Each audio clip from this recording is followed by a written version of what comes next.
80,000 টাকা টোটাল ব্যয় হবে। এটা আপনাদের এই ইউনিয়নে দিয়ে গেলাম। দুটা মসজিদের কথা বলেছে, একটা মসজিদে দিব, বাকিটাতেও দেওয়া হবে ইনশাআল্লাহ। খালি আমাকে জানাবেন যে মসজিদে নাই, মাদ্রাসায় ওখানে নাই, খালি ওই মসজিদ মাদ্রাসার নাম, সভাপতির নাম, মোবাইল নম্বর এনে খালি আমাদের এই সভাপতি সেক্রেটারিকে দিবেন।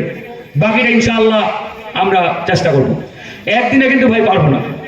আবার অনেক নেতাদের মতো আমি বলবো না ওয়াজ মাহফিলে এনে নেতারে টেলিফোন লাগাই দেয়, বলে আচ্ছা 5 টন ঘোষণা দিয়ে দেবো, কিন্তু পরে আর খবর নাই হয়েছে।